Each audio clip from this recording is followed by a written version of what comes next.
Hello, it's Larry Joe coming in, just catching up. I'm gonna be sitting and eating and just chilling for a little bit. May pull some cards, kind of discussing the last few days and whatever. Hope you're having a beautiful day. If you're in, say hello. Today is trying to nourish and take care of myself and feel okay, like life is lifing. Anyway, hope you're doing well on this Tuesday. It's been we're in the full moon shadow, and it's a full moon in Taurus. Taurus is higher knowledge. It's the bull. It's a very stubborn energy. They're centered around Venus. So we've got some themes to discuss and unpack for this week.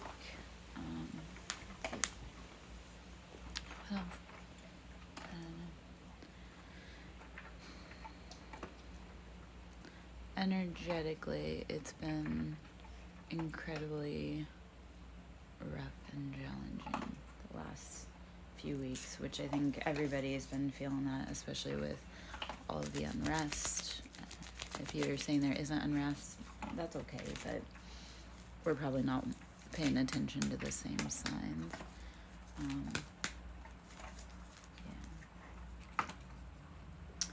Anywho,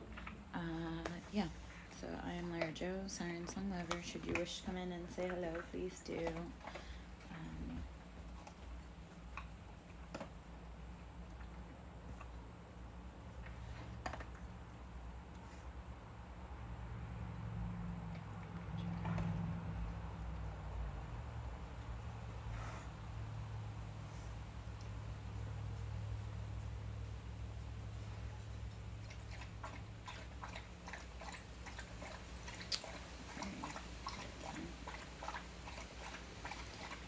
Okay,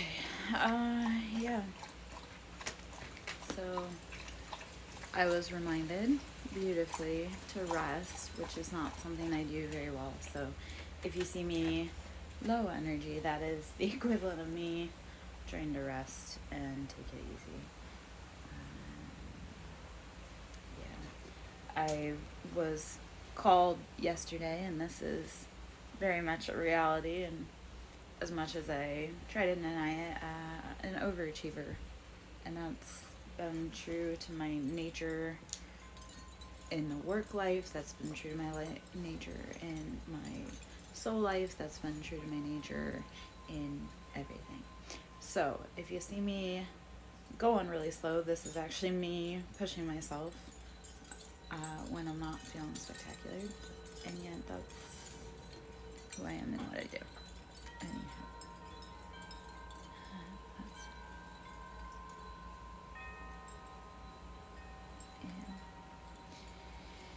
okay, well, let me stir my mac and cheese, which I actually like to make a mac and cheese casserole, so eating mac and cheese like this is kind of insulting to like what I would love to eat and what I'm capable of. Yet right now I'm working with the resources that I have. Badger, you need to get your nose out of my business. Okay. Anyway, okay, so hope you're having a beautiful day wherever you are. Come on in, grab some tea, grab some food, grab whatever you need. Let me do the same. And take a few bites of toast here. I made some toast because, broke girl cuisine.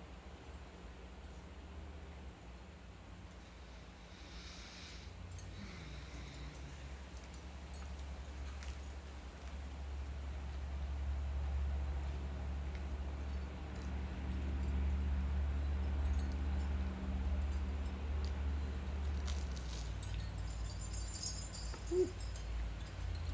Spicy.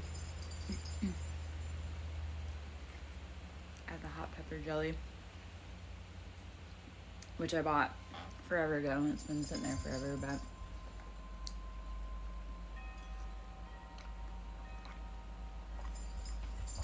still good.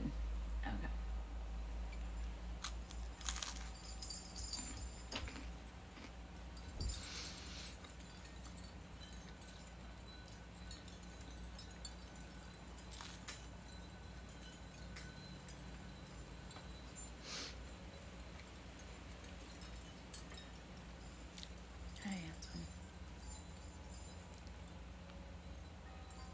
Starting to get a little chilly, which is made.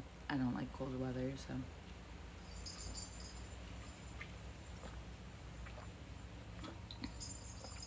Yeah.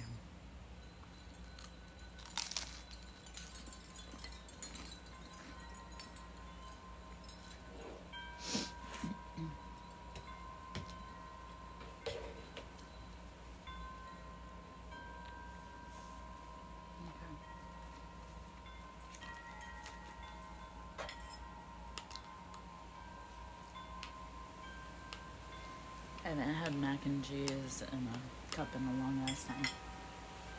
Something I normally keep on hand for one of my children. Except I'm broke and I haven't been here in a while, so I guess it's my meal today. Yeah. I don't know, I'm just chatting. Anyway, give me a few minutes.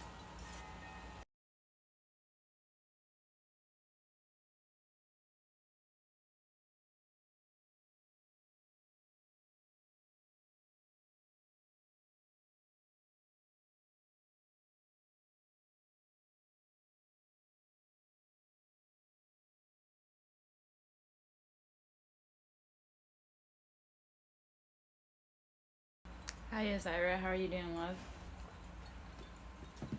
Get your nose out of my food. Thank you. My dog's trying to join me in eating toast. Except this toast would make his behind feel very spicy. Not a good idea for him.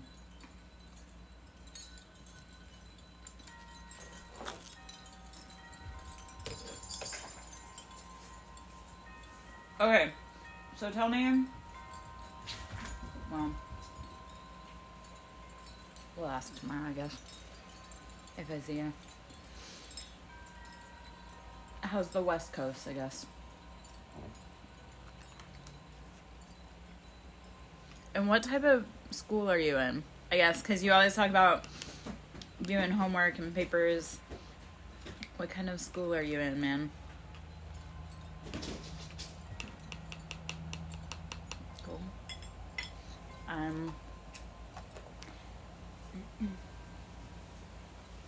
Yeah, we have here, it feels like a storm blowing in, and it's slightly chilly, not unpleasantly, so I don't do cold. So when it gets cold, I get super pissed off. Yeah. I don't do really hot though either, so.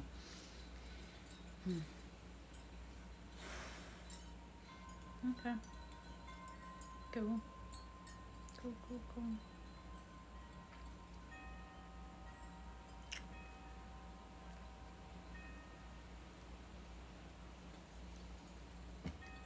So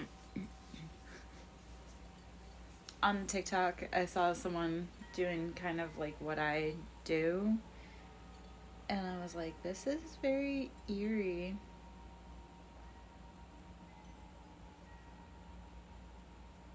Very cool.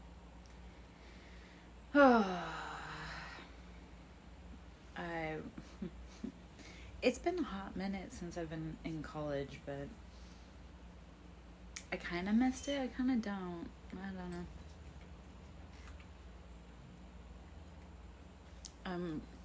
I think I'm kind of, well, yeah, no, so her name is Laura, and it was like, she had put Earth School, because for a long time, I've been doing Earth School Love Notes from Lara, and her vibe feels kind of like mimicking mine, but in like a forced, like a not natural way. And I'm like, ew. Like, I scrolled onto her and then I scrolled away and I had to scroll back a few times because I was like, this chick feels like she is like trying to mimic like the shit that I was doing on various social platforms, like down to very close to my name. Because she even had like the Lara part, like the U was under like lowercase, but all the rest of the name was uppercase. And I'm like, this feels icky. And I don't know, maybe not. It's just I've come across some people that, like I say, their vibe feels very similar to mine, but it doesn't feel natural, like down to names and stuff. And I'm like, this feels very gross. Like, I don't know. I'm an original, so trying to copy or duplicate me is impossible, and I'm constantly like evolving or changing. So by the time people get comfortable copying me, I've already evolved past that point. So then when I catch them copying me, I'm like, that's like a version of me from like 3 months ago. And that's not to sound conceited. It just feels like, hey guys, you should have paid me for my work because I was the original. So I don't know. Shit feels really weird out there. Also, I had some very long and interesting conversations with other people yesterday, so energetically wise, I am going through it. I had talked about how I was very sick this weekend, so like I'm still, I don't know, I'm showing up. It's kind of like I was notorious for, I would show up for work no matter what and push through it. That's kind of what the equivalent feels like today. Like I'm showing up for work, but I just don't feel 100. I'd rather be resting and sleeping. Yet there's so much to do. I don't know. Life is lifing. I guess I'm constantly learning. I'm constantly growing. I'm just shit. Can we just say that? It was yesterday proved enlightening and informative, and somebody pegged me. They're like, you're an overachiever. And I'm like, I always have been. Or it's not so much that I'm an overachiever, it's just like the work needs to get done and no one else stepped up, so I have to like push through, and I don't even know.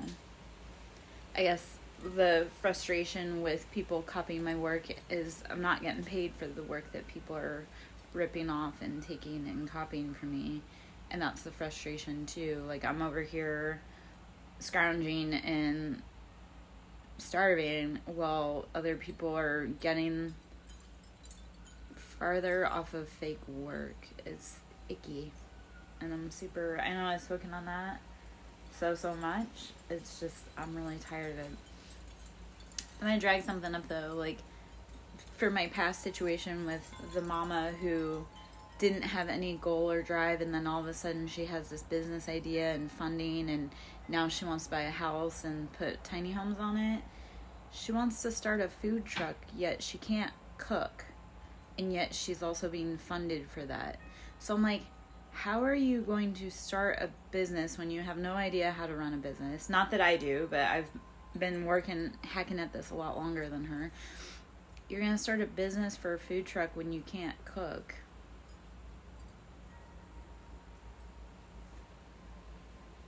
And she's got funding for it. So I'm like, how long is that going to last before it falls apart? And then they're going to be like, oh, well, this was Lara's fault. I had nothing to fucking do with that. I definitely didn't tell a woman that can't cook to go start a food truck. So the math ain't mathin' all around me, and it's very upsetting. This was also a woman that I had offered to bring her into my business and help her learn and grow and become, on her end, I don't know. I really do try to stay in my own lane. I'm just super fucking tired of so much and everybody getting away with that. So I don't know. It's watching my close friends say my ideas are shit and that won't ever work, and then turn around and trying to use my ideas and then having funding and the resources for it while I've been starved out. Really fucking tired of that, because I can't even say how much that has happened. And that's not like a poor me, it's just you can't steal something. Okay, so anything you steal from someone is cursed. So, like, the people that stole my funding, they stole my life, they stole my ideas, they stole my money. Everything that they touch with it is cursed. But then they turn around and like, oh, this is your fault. No, man, you were told to keep your hands off of things that did not belong to you. I don't know.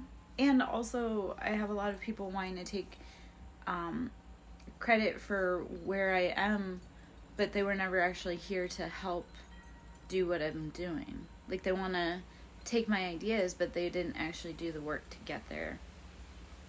And these are just maybe observations, and because I've been sick and I've been down, like, that I've had more time to sit on and think. And I'm just like, yeah, we would have gotten a lot further if people had been working with me instead of taking my ideas and trying to make it work without the master key. Still waiting. I know I may be waiting for the rest of my life. Yet, yeah.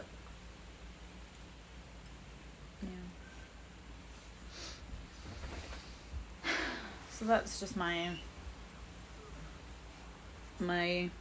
fever dream thoughts or super migraine thoughts, which that migraine I had on Sunday was unimaginable. And I wish I could say that that was the first migraine I've had like that. It's about the third since I've moved into this house. And it feels like something is trying to either implant into my brain and or be viciously ripped out of my brain and then come searing pain. And I don't know if that makes any sense, or if you've experienced something like that. It is my brain and my body have gone through immense amounts of pain. Yeah, so okay, I love that we can talk about that, because when I talk about spirits and I talk about attacks and witchcraft, everybody's like, oh, you're crazy. I was like, yeah, no, I've been through all of that. And unfortunately, I have had, that's like the third, headache I've had like that, like, say, in the last year. And, yeah, well, I physically was going through it, and then the vomiting and just,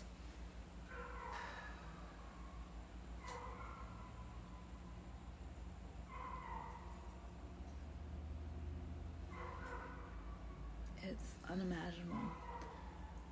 And then I hate when people say, like, well, what did you do to get that, like, to have that happen? I was like, I haven't done shit. Like, I'm over here, minding my own business, living my own life, and shit's happening. It is. It's, and every time I've gone through that, I've been completely alone. And that's not as a, like, poor me. It's like I've been completely alone. And even if I don't have medical health insurance, I don't have any of the financial resources to, like,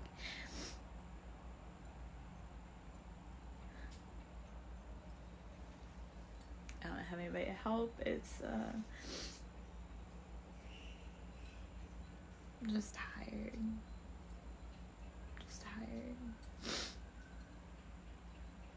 I'm also tired because the people, this is just me being vulnerable and whatever. I'm tired because I was always the one that took care of everyone else. when they were sick, when they were tired, when they were anything. I was always the caregiver. And yet no one turned around and takes care of me. No one's ever turned around and taken care of me. And that's also a slap in the face and betrayal too, is that the people that I was indoctrinated and told to take care of, and they'll turn around and say, well, I did all this for you. No, you didn't. When I was sick and lonely and hurt and starving, you weren't there. Yeah, and this is also me purging, so thank you for the patience and the grace of sitting with me with this.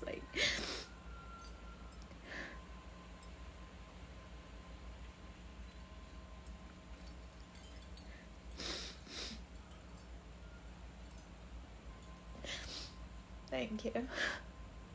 I'm so tired. I've held everyone else, and I need to be held, physically. I don't know. I'm just,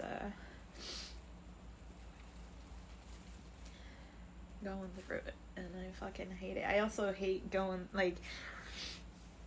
because I am, this ties right back into that, how I am the workhorse, and I am the one that pushes myself when I'm sick, and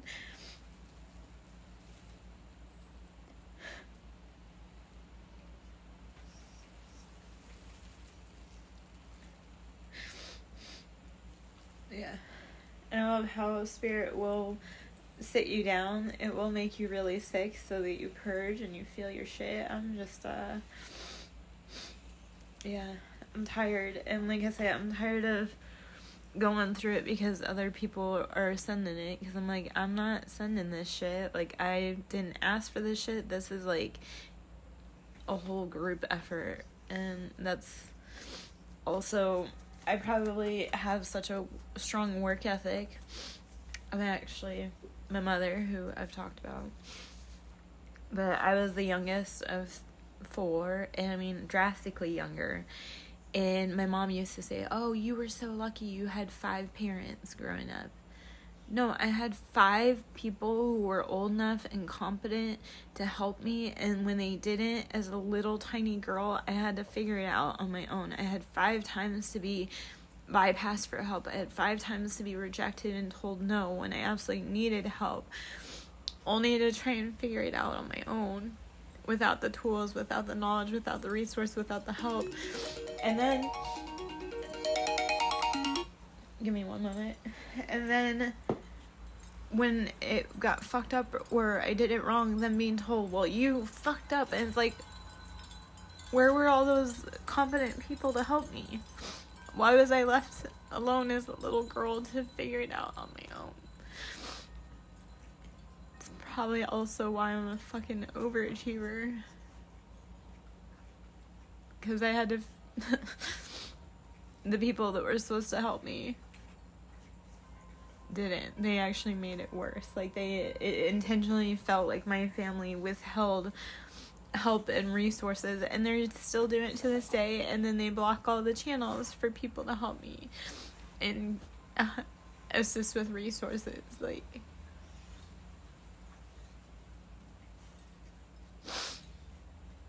Love isn't supposed to fucking hurt. Love isn't abuse. Love isn't neglect. And maybe I'm too fucking broken to love. I don't know.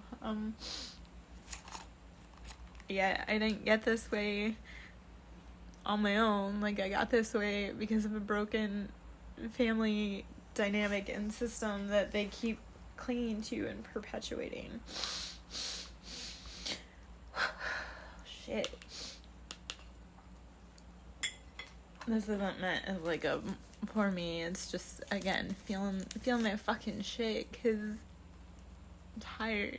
I'm tired of figuring it out on my own. I'm tired of not having help.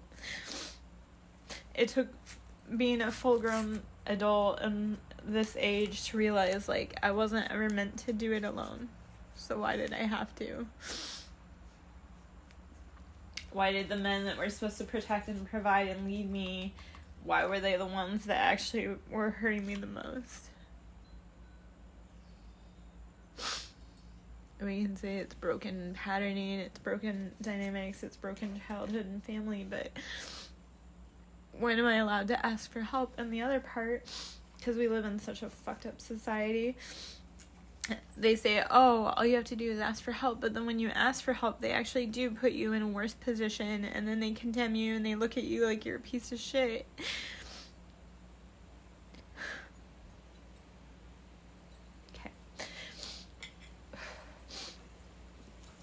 Okay, I need to go address that timer really quick. I will be right back. Oh, this is not looking spectacular. I may or may not eat it. It may make me feel like garbage. We'll see. Yeah.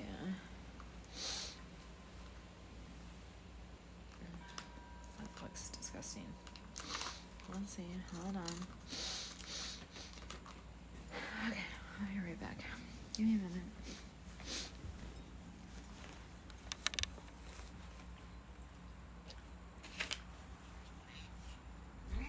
Violence.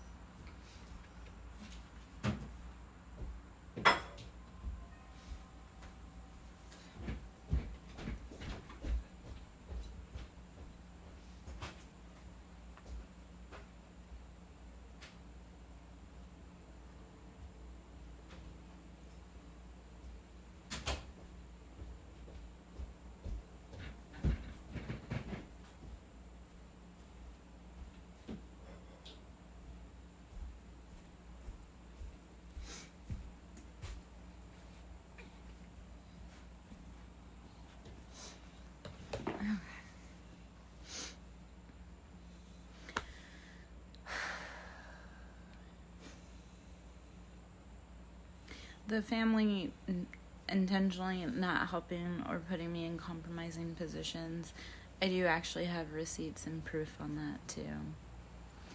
And where they say like, oh yeah, we'll help, and then they take that away, or they do something so that they don't have to help. There's like receipts and proof all over the place on that. So when people like, and they tried to be like, oh, nobody believe you, or that isn't true, and I was like, no, I have all of the details on what you fucking did to me. So I don't know.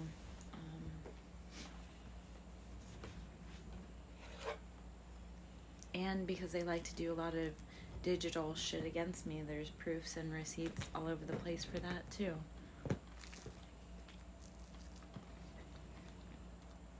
I'm in group chats. My name's in group chats all over the place of people I haven't talked to in years. Recordings, videos of me that they've all collected. So I'm like, not only do I have my side of what they've done, they also have their own records of all that they've done. And they can't get rid of all that evidence. So I really am ready for that to be reviewed by a higher case, like the legal judicial system or the spiritual system, to be like, hey, this was never right. And it needs to be rectified.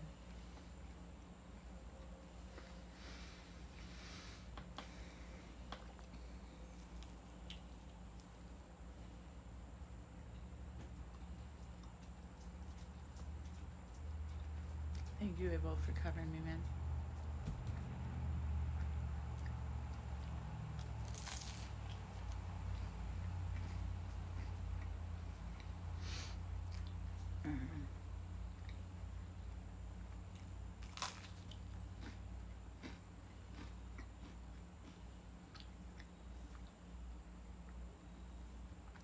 It does feel like there may be more toast in my future today. It's actually a pretty good little treat.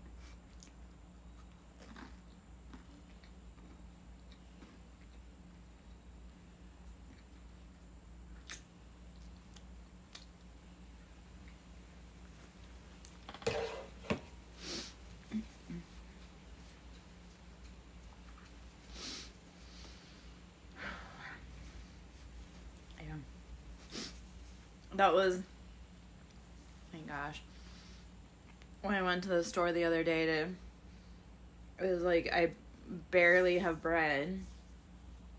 And even the bread that I have in the fridge was from like a long ass time ago. So I bought a new loaf of bread the other day as cheaply as possible. I don't really have anything to put on the bread except for toast was a good option. I'm glad I had some kind of spicy, that was like hot pepper jelly.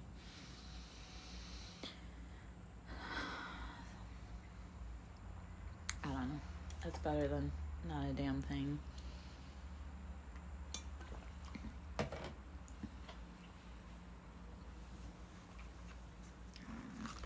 This mac and cheese is looking awfully sus. We'll see. Even this is like something I bought for my daughter a hot minute ago that was left over. We'll see.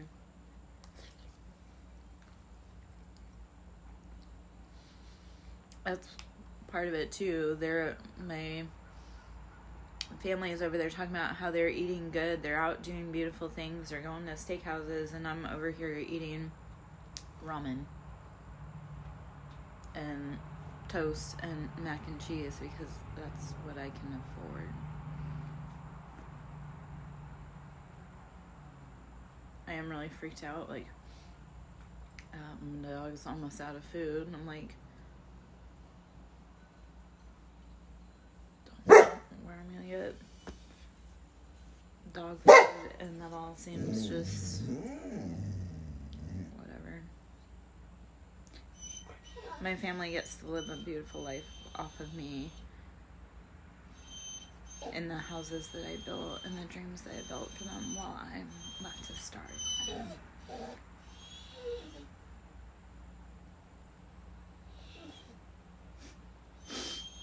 Anyhow.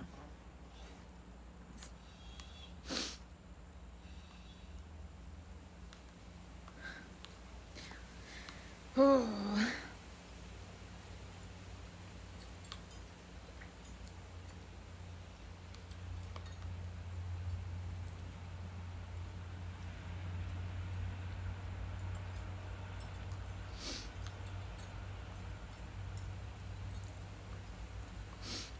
And then if I say life isn't fair, then they'll be like, life isn't fair.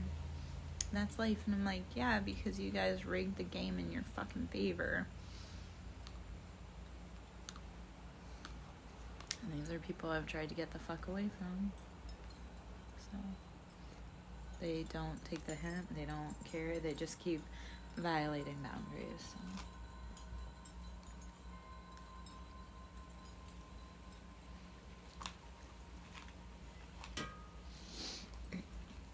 It's not that the mac and cheese tastes bad. It's like a weird freaking texture, consistency. It's pretty gross. So it may be more toast later. We'll see.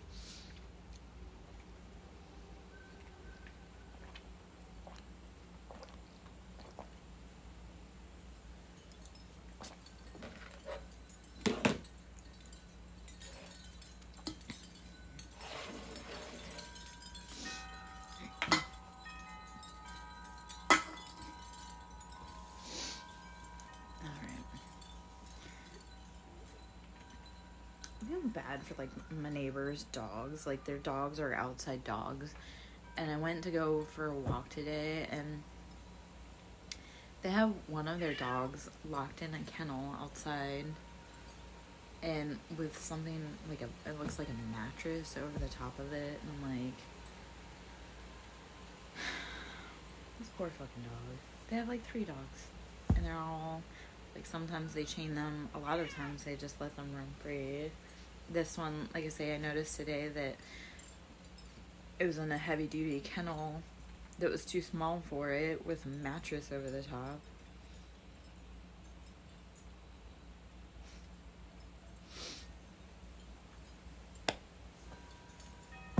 Yet these are the people that, whatever. It's,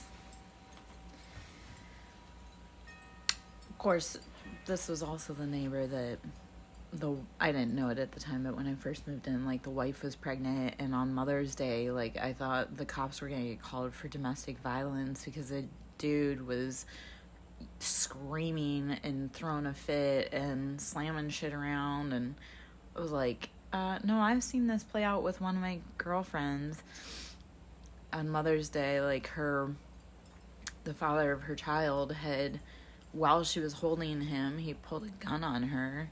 It was like, you need to get as far the fuck away from that as possible. Just like, yeah. It is scary to be a woman out here. And even when you try to leave your abusers or your abusive family, you're still held hostage. Like, post-separation abuse is a real fucking thing.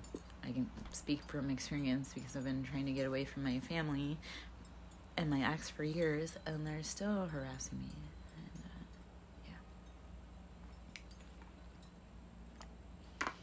And, I guess moral of that story was I've watched him be the worst of the worst as a man, so it shouldn't surprise me that they treat their animals like prisoners and shitty. So, okay. Well, enough of all of that. Let me just check this really quick. Oh, hello. Hello, Queen.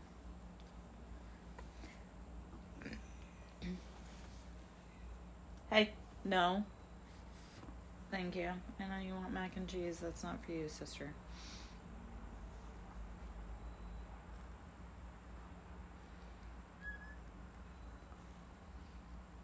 Who was that meow from? Was that you? Okay. So apparently your friend Zyra has come up to join us because that's what she does.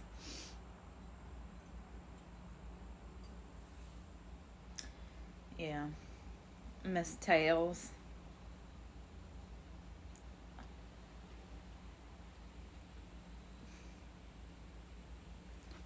So, okay. Cat story here. The cats are not allowed in the bedrooms. They're not, well, like the children sometimes allow them in their bedrooms, but the cats are not allowed in my bedroom at all. Well, yesterday I let Milo, who's Mr. Chunk, but I let him in my bedroom yesterday. I would have let Abel in there. And he got so freaking happy and was just all palling around. Now, since then, Alcatraz, who's never been in my room at all. The other 4 have, but Alcatraz has never been in my room. So now every time I go back there, she's like trying to bust in. And then all the other cats are now trying to get back in my room because they're like, wait. We're not allowed in there. One of us got in. Like, so it's weird. Yeah. Mr. Chunk. He really is a chunk. He lost weight after coming into my house, which is a normal occurrence. Like, people come into my life and into my home and they start changing. They go through ascension. So, like, he actually had lost weight since coming into my house, but he's still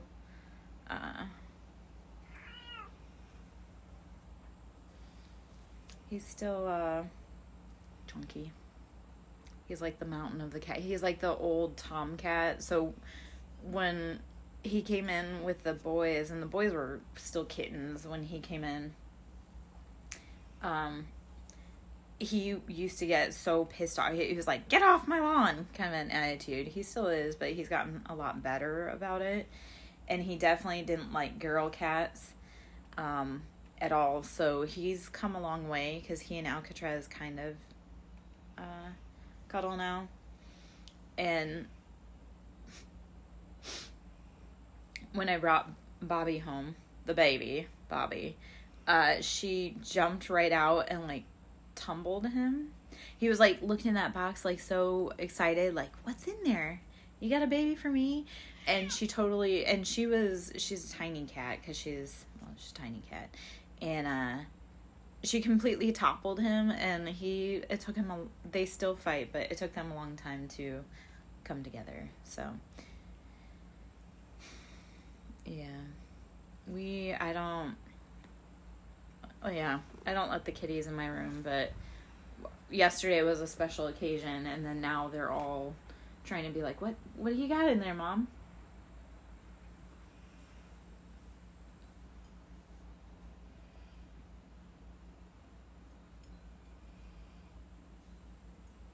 Oh, beauty. And again, Miss Alcatraz, I laugh that she's so social and she's so, because it took so long for her to even be touched by me that now she's up in my lap. Like, we've made lots of progress in a very short amount of time. I also can't pick her up, so if she were to get into my room, I would have no way to get her out safely for either of us, because she is, for being a small kitty, she's very powerful. She's a very strong kitty.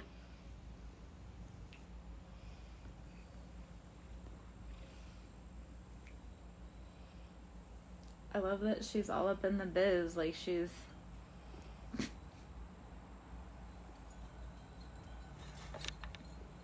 very protective of me.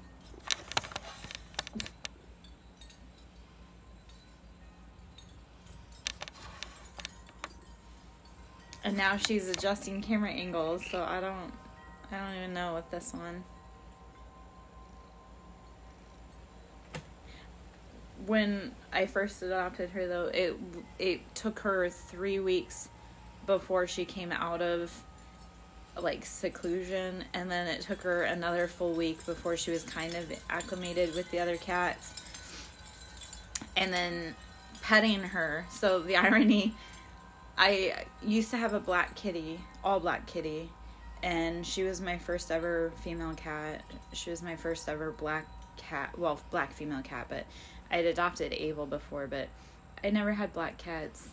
And what happened was one day she was sitting in the old kitty's spot, and how she was laying, she looked just like that cat, and I accidentally reached down to pet her like she was Mango, and her and I both looked at each other, and she got mad at me and she tried to bite me, and I was like, but then she wouldn't leave me alone after that. So Alcatraz and I find love by accident. It typically happens is that I accidentally pet her thinking she's another cat, and then she all of a sudden decides she likes that. That was also, she was kept in confinement for so long, and she was so angry and protective of herself, and a lot of our introduction has been like, I'll accidentally do something and then she wants more. I don't know. And then she just bit me, tried to bite me. So Alcatraz and I both have had to relearn that love does not equal pain.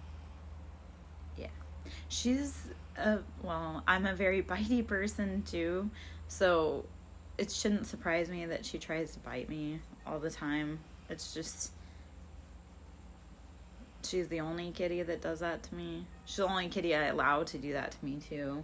The cats have a no bite policy, energetically. And she doesn't actually try to bite hard. Like, she always tries to do, like, little nibbles.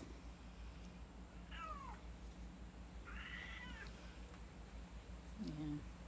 Maybe it's not so much tarot read today. It's a chill with the cats and decompress over life and spiritual business.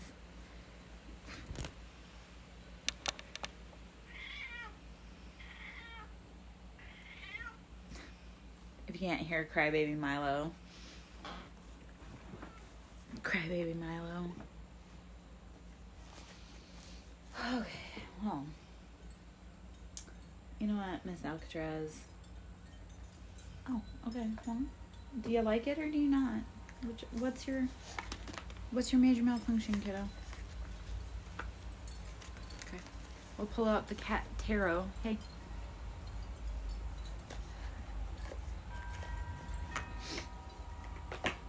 The cat's tarot.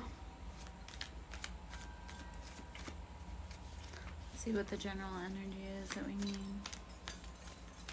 Girl, you really got me going. You got me so I don't know what I'm doing.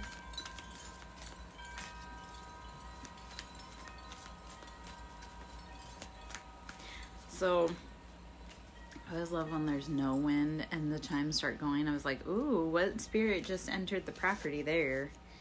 Justice. Okay. All right. Justice. So don't bite the hand that feeds you. And Temperance had come out in the reverse. So there's justice with a Sagittarius that has been imbalanced. That fits. I have a few Sagittarius in my life that kind of did me dirty. So we'll take that. They like to bite the hand that feed. The Star. Yeah, that was the mama that was gonna open a food truck when she can't even cook. Justice coming in that situation. That's how we'll read all that.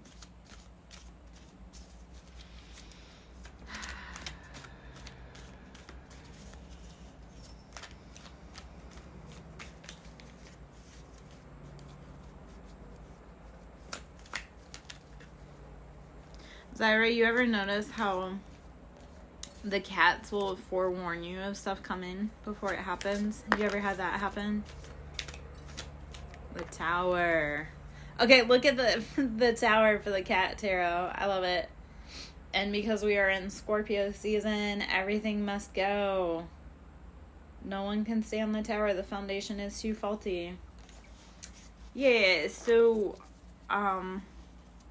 Milo, I started noticing, like, right before Mango passed away, and Mango passed away, and you and I have talked about this. Mango passed away. That was a spiritual attack on me.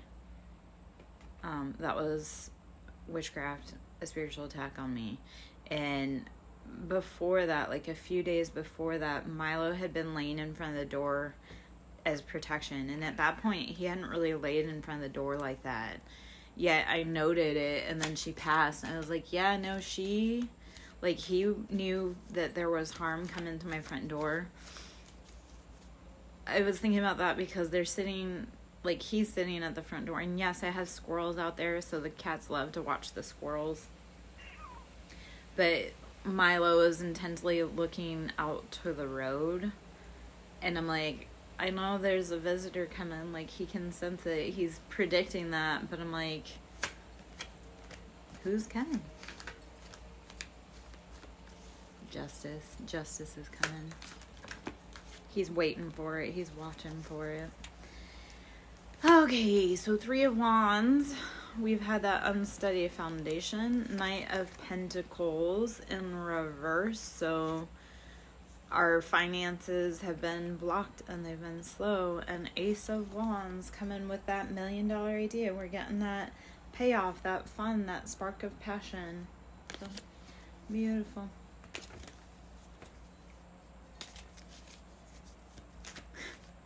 So this is just an observation of everything that's happened.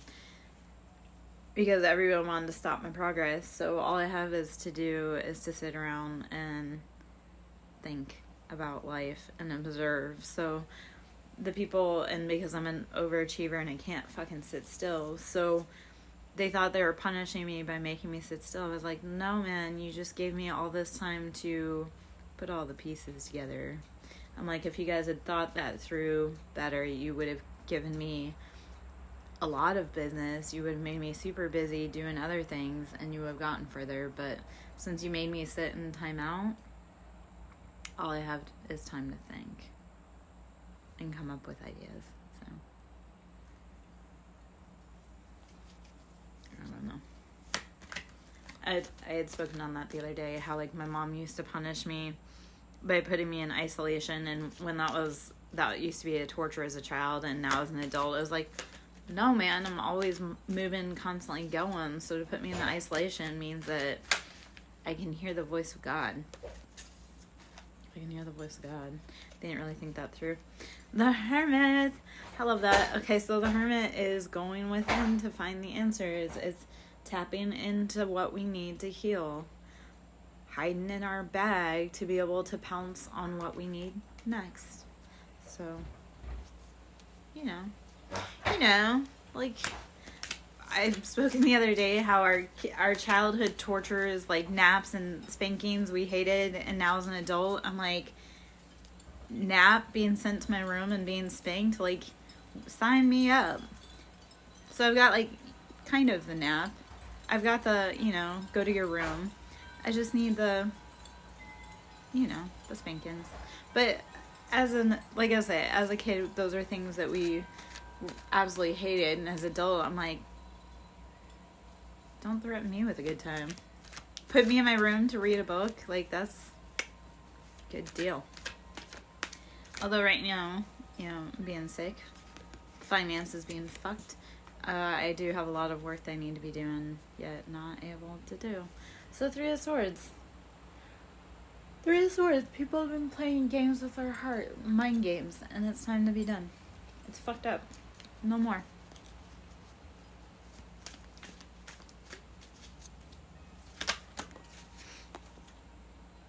Four of Wands. We're bringing in the foundation. We're building the walls of our house. And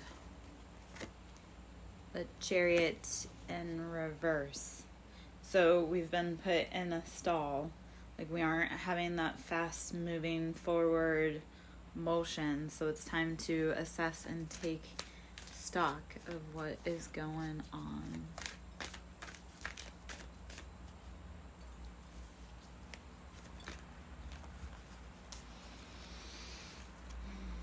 Knight of Wands, that player energy in reverse. So all of the romance has dried up, either for us or whoever has been playing with us. Like, you can't be a player anymore. You can't spread yourself around, which I got that message a hot minute ago, so I stopped. That's why I chose celibacy. Not because I don't have options, it's just, it's better to be home. It's better not to be messing with other people. What most people don't realize is sex equals sacred energy exchange. So if you're out doing too much with too many people, you're giving away the good stuff. Page of Wands in reverse. So when I think of Page of Wands, I think of like a teenage girl, like, out too much to play. So this is someone who, and you have to know when to play and when to be serious.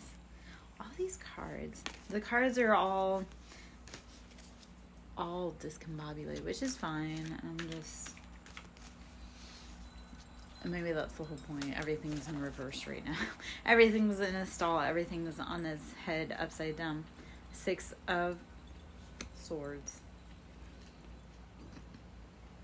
So yes, we are stuck. We are stagnant. We're just kind of in a holding pattern.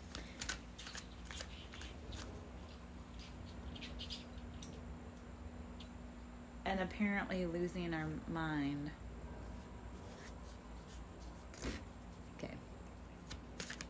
Milo, who definitely acts like a crazy like a grumpy old man, is over here acting feral. So the vibe is definitely weird in the tribe right now.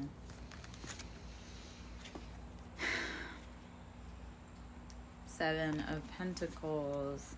All those options, all those choices, building. So, let's see.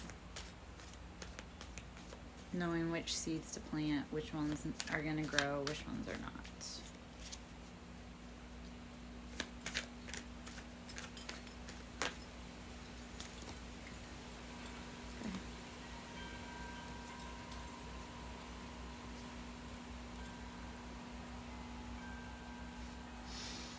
Okay, so the Lovers, Gemini, finding that union, that soulmate, that counterpart within us. Five of Swords, there's been too much fighting, it's time to go. Like, we can't be hanging around people that are turning their backs on us. Six of Pentacles in reverse, so it's put us in that financial bind.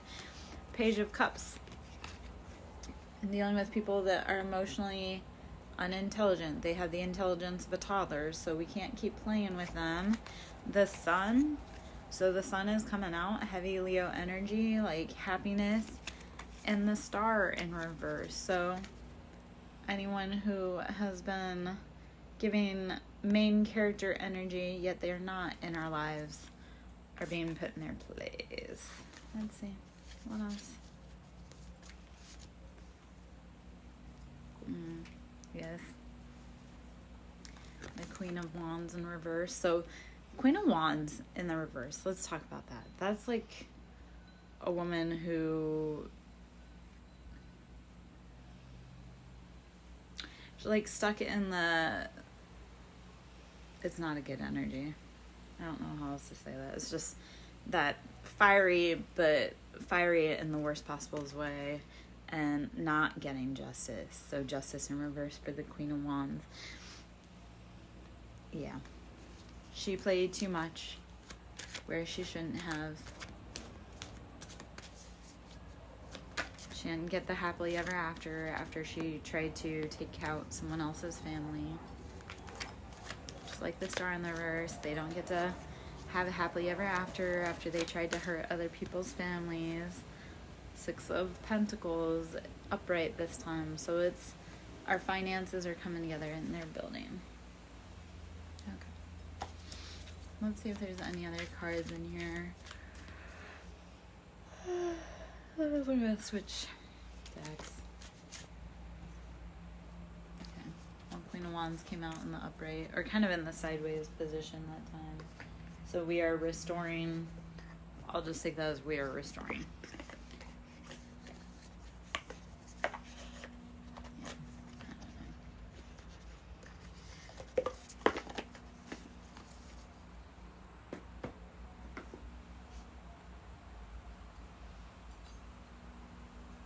I'm going to pull from the Chosen Ones 144 Oracle deck. This is from Maji, the High Priestess. She is a beautiful reader over on YouTube. She was one of the ones that originally, when I started on this journey, she provided a lot of guidance and insight. So she was a beautiful one to start with all of this. Natural Reiki powers.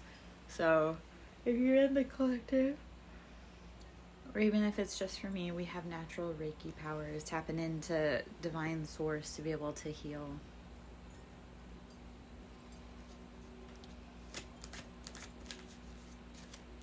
I think that's what made me upset about my Leo ex-boyfriend. And like, he was incredibly talented. He had so many gifts and talents on his own, and then because he couldn't detach from his mom and his family, like he was stuck in that trauma cycle, he went back to it, and it was like, bro,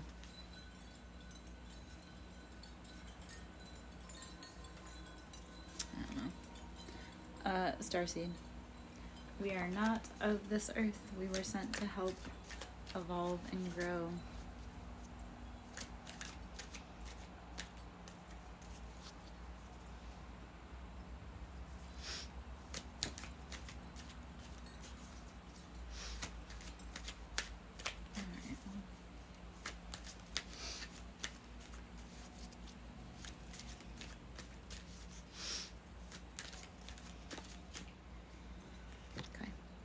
Deja vu. Oh, it's always eerie when the deja vu is heavy, because you're like, wait, I've seen or done this before. And deja vu is just kind of a message to yourself, like, yeah, no, keep in, you're on the right path. It's trippy when it happens, because you're like, wait. It's like Groundhog's Day. You keep coming back to the same path till you figure out how to break it. Or not break it, but follow the pattern. I don't know.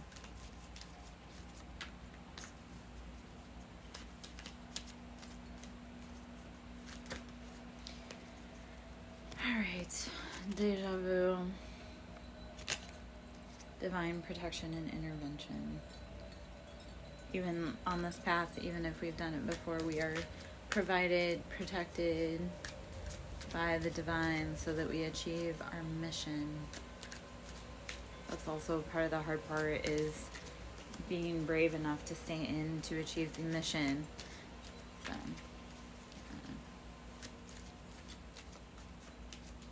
leaning into the deja vu, being like, okay, no, you know what? I know that if I keep going, I'll be okay.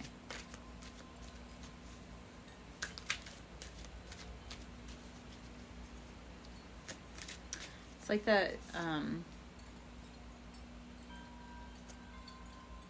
was that Tom Cruise movie with Emily Blunt where they're trying to fight the aliens, and it's like they have to keep repeating the same day, the same 24-hour loop until they figure it out. Atlantis.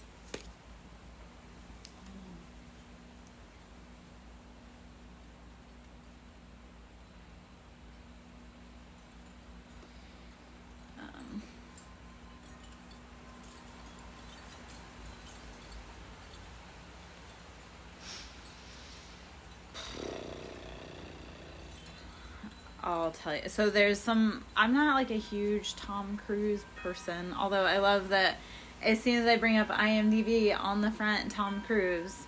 Okay, creepy. Creepy lurker phone. I heard you.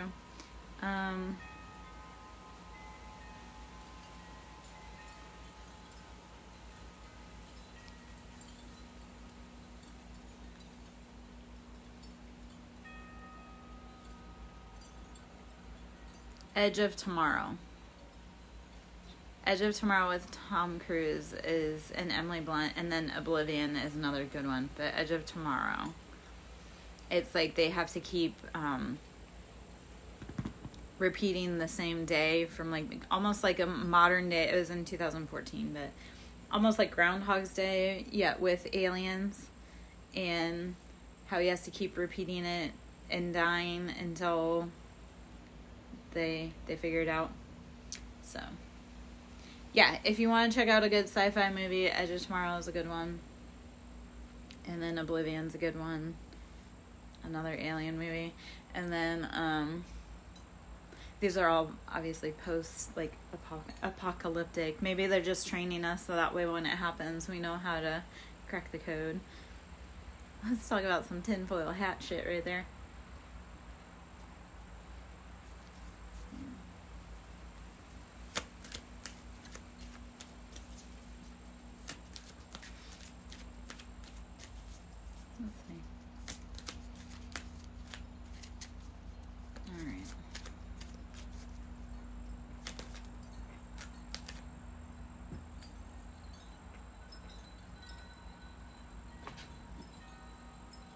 There's like such a loud hum coming from outside, but I'm like, I don't know where that's coming from. Enemies. We'll just... Okay. Oh, actually, I almost wonder if the train's coming. I'm just hearing the train far in advance. That happens sometimes too. Like, I'll sense that the train's coming, and then like a few minutes later, you'll hear it, and you'll be like, oh, okay. And I'm going to talk on that for a minute. So, where I came from, trains weren't a normal thing. And when I actually moved here, for some odd reason, trains give me comfort. And I think that part of that is because even if even if cars, because like if the grid were to be completely knocked out, trains, because they're primarily like they could be retrofitted back to just mechanics, like not with all those electronics. Like even if everything were to go down, like the cars and the planes, trains could still run. So maybe that's I feel very comforted by living close to the train tracks, because I'm like, okay, well, at least if everything else went down, trains potentially could still move about the country. Okay. Well, Atlantis keeps coming out. And enemies on the bottom. Let's make sure we shuffle those back in so it's not just...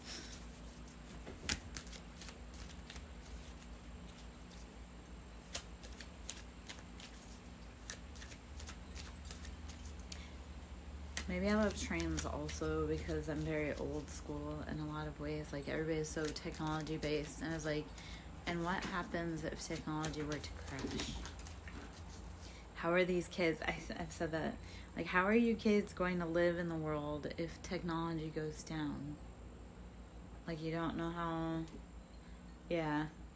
Yeah. And actually, so where I was raised, we had a huge train park. That was like one of the big things that we would go to for like Sunday night concerts and stuff like that. So for me, like, in some ways, like, because the train park, we didn't have trains where I lived, but we had the train park. So, and my father loved trains, and my son got it, but he got his old train set, like old antique train set. But I have a respect and a fascination with trains, and like I say, because if everything else goes down, trains could still run. Versus if all of everything were to go down, planes, cars, the modern day cars. It's probably also why I wanted like an old muscle car, because I'm like, I want a car that, or an old pickup truck that's not run off of computer systems, because I'm like, yeah, if everything were to crash, how are you going to get from point A to point B? I'll wait. It's probably also why I'm so old school and love, like, actually, no, I know that that's the reason, like, people that, like, love electronic books, like, on the Kindle, I'm like, no, I'm an old school, like, give me a book and a flashlight in the dark and I'll read.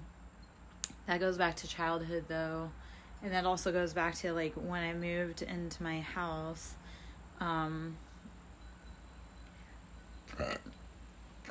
excuse me, because I have overhead power lines, so I've lost electricity numerous times.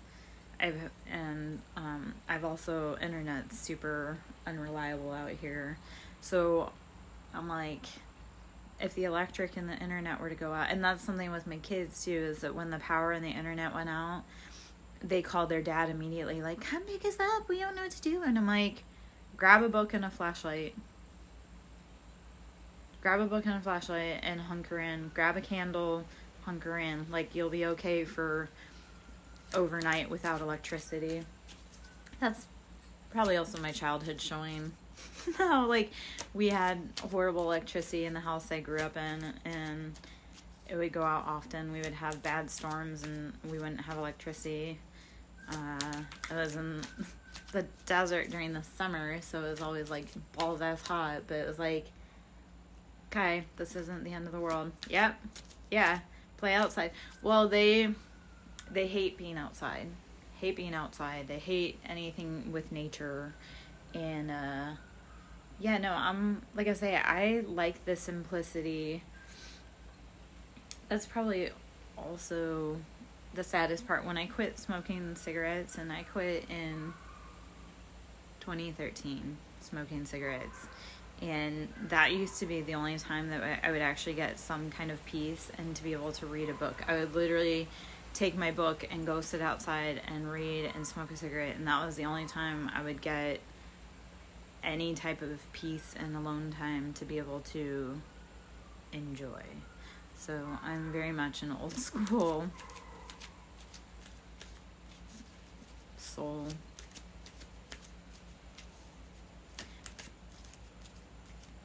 Definitely feel like I was born in the wrong eras. Yeah. I'm going to speak to the difference of that, actually. So, and I'm probably going to help out pretty soon. My oldest was raised very different than my others. And he was one that I limited his electronics times. I limited his, it was like, no, go outside.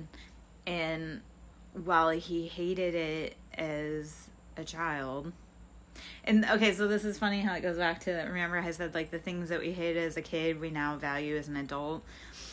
So he had mentioned to me, this is when we were still talking, he had mentioned to me, he's like, oh, I hated that you did that. He's like, and I can see the vast difference that it made in my life compared to the others. And the reason that he said that too, though, was that he actually knows how to, he actually knows how to hold conversations with people as a young adult. Like, that was the cool thing, that people would always come back to me and they'd be like, oh my gosh, you did such a good job raising your kid. I was like, yeah, it was hard as fuck. And he was hard-headed, but it was one of those that I did believe in, like, no, put your electronics down, go outside, connect with other people. And that kid's work ethic is phenomenal. I mean, his mom is a hard ass, but the kid has phenomenal work ethic. And he's like, Mom, I can talk to other people. He's like, most of my peers can't.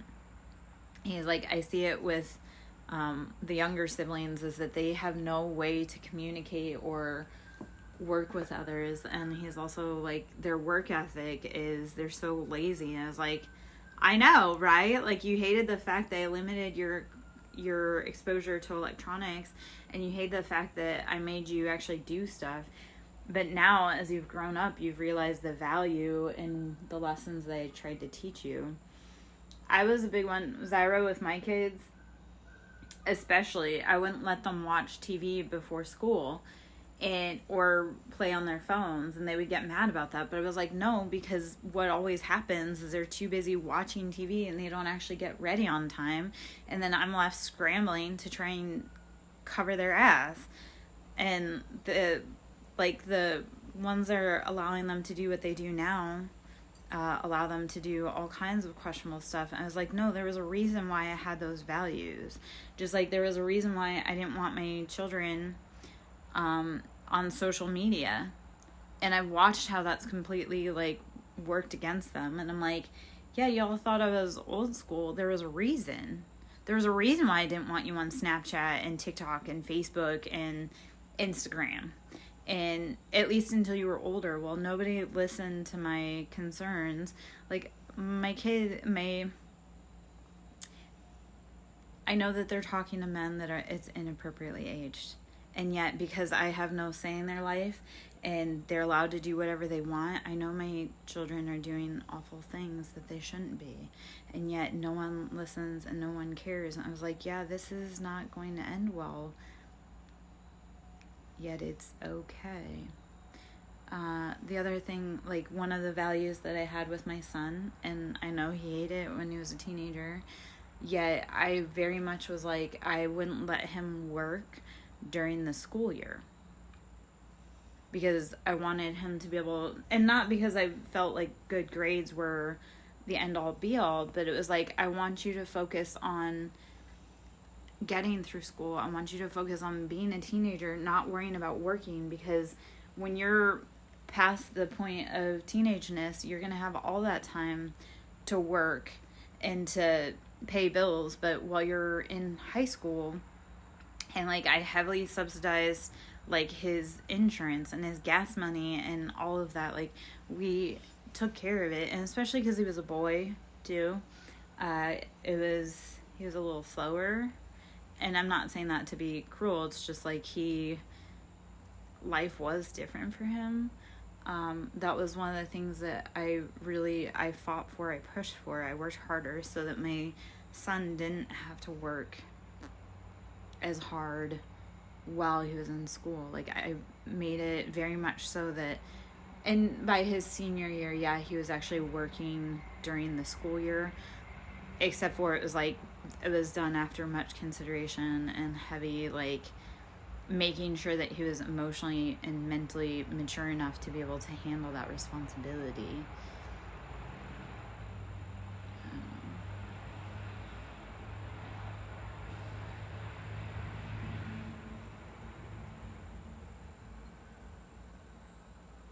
I fought really hard. And in the end, it doesn't matter. Like, I know that's that Linkin Park song, but I fought really hard. I'm sad that... Yeah. Okay. Anywho. Hey, girl. Alright. Yeah. Old school. Trains. Working hard, playing outside, putting on the electronics. Alright, well, I'm gonna hop out. I may come back later. Thank you for hanging. I'll talk to you. Please be safe.